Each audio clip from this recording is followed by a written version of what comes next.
Jason, very good morning Jaison. ഇന്നലെ VS സുനിൽകുമാറിന് നോട്ടീസൊക്കെ കിട്ടിയെന്ന് കേട്ടു തെരഞ്ഞെടുപ്പ് കമ്മീഷന്റെ. എന്താണ് സംഭവം? മാത്രമല്ല ഈ രാഹുൽ ഇഫക്റ്റ് തൃശ്ശൂരിലും ഇപ്പോൾ ഒരു രാഷ്ട്രീയ അലയലുകൾ സൃഷ്ടിച്ചു തുടങ്ങി അല്ലേ ജെയ്സൺ?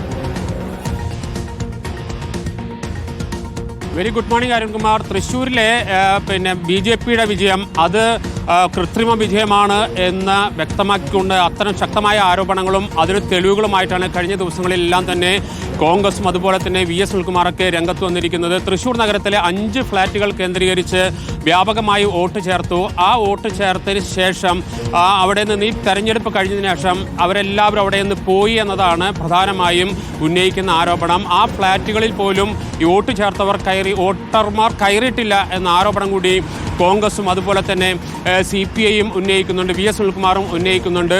ഇത് വരും ദിവസങ്ങളിൽ വിശദമായ പരിശോധനയിലേക്ക് കടക്കുകയാണ്. ഇപ്പോൾ ഇരു മുന്നണികൾ LDF UDFും വിശദമായ വോട്ടർ പട്ടിക പരിശോധിക്കുന്നു.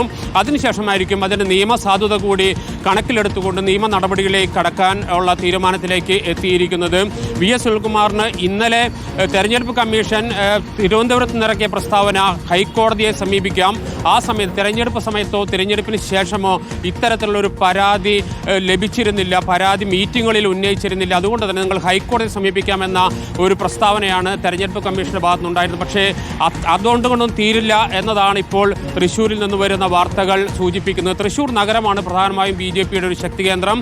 അവിടെ പല ഫ്ളാറ്റുകളിലും ഒഴിഞ്ഞുകിടക്കുന്ന ഫ്ളാറ്റുകളുണ്ടായിരുന്നു. ആ ഫ്ളാറ്റുകൾ കേന്ദ്രീകരിച്ചാണ് വോട്ടുകൾ വലിയ തോതിൽ മറ്റു മണ്ഡലങ്ങളിൽ നിന്നും ആളുകളെ എത്തിച്ച് വോട്ട് ചേർക്കുകയും പിന്നെ തിരഞ്ഞെടുപ്പ് കഴിയുന്നതോടുകൂടി അവർ മടങ്ങിപ്പോവുകയും ചെയ്തു എന്നതാണ് ഗുരുതരമായ ആരോപണമായി ഇപ്പോൾ ഉന്നയിച്ചിരിക്കുന്നത്. അതോടൊപ്പം തന്നെ സുരേഷ് ഗോപി താമസിച്ചിരുന്ന വീട്ടിൽ 11 വോട്ടുകൾ ചേർത്തു. ഇത്തരത്തിൽ വിവിധ ഘട്ടങ്ങളിൽ തൃശ്ശൂർ നഗരത്തിലാണ് പ്രധാനമായി ഇത്തരത്തിലുള്ള ആരോപണം LDF UDF ഉന്നയിക്കുന്നത്. തൃശ്ശൂർ നഗരത്തിൽ 5ഓളം ഫ്ളാറ്റുകൾ കേന്ദ്രീകരിച്ചാണ്. വരും ദിവസങ്ങളിലും ഇത് സംബന്ധിച്ച പരിശോധനകൾ തുടരും, അന്വേഷണങ്ങൾ തുടരും.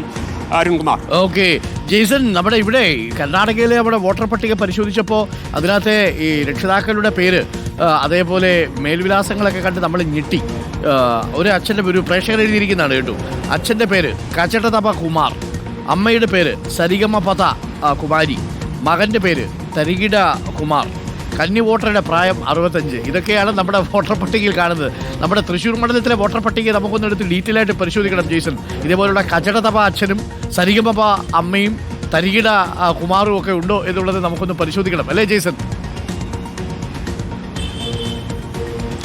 തീർച്ചയായും അരുൺകുമാർ. പക്ഷേ ഇത്തരത്തിലുള്ള സ്പെല്ലിംഗ് മിസ്റ്റേക്കുകളോ അച്ഛൻ്റെ അമ്മയുടെ പേര് മാറുന്ന സംഗതി ഉണ്ടാവാനുള്ള സാധ്യത കുറവാണ്. അത്രയേറെ സൂക്ഷ്മതയോടുകൂടിയാണ് 2-3 വർഷം BJP കഴിഞ്ഞ നിയമസഭാ തെരഞ്ഞെടുപ്പിന് ശേഷം തൃശ്ശൂർ മാത്രം കേന്ദ്രീകരിച്ചുകൊണ്ട് വളരെ സൂക്ഷ്മതയോടുകൂടി തന്നെയാണ് ഈ വോട്ടർ പട്ടികയിൽ പേര് ചേർത്തിരിക്കുന്നത്. അതുകൊണ്ട് അക്ഷരത്തെറ്റോ മറ്റേതെങ്കിലും ഇതിൽ അബദ്ധങ്ങളോ ഉണ്ടാകാൻ സാധ്യതയില്ല. ഉണ്ടെങ്കിൽ അത് നേരത്തെ തന്നെ പിടിക്കപ്പെടുമായിരുന്നു. അതുകൊണ്ട് തന്നെയാണ് ഇടത് വലത് മുന്നണികൾക്ക് ആദ്യഘട്ടത്തിൽ ഇക്കാര്യങ്ങൾ തിരിച്ചറിയാൻ കഴിയാതെ പോയത്. അവസാന ഘട്ടത്തിലാണ് വോട്ട് ചേർക്കുന്നത്. ആ വോട്ടേഴ്സ് ലിസ്റ്റിലേക്ക് അവസാന ഘട്ടത്തിലാണ് പേരുകൾ കടന്നു വരുന്നത്. അതുകൊണ്ട് തന്നെ വിശദമായ പരിശോധനയ്ക്ക് CPIക്ക്, കോൺഗ്രസിന് അതുപോലെ തന്നെ LDFനൊന്നും കഴിഞ്ഞിരുന്നില്ല.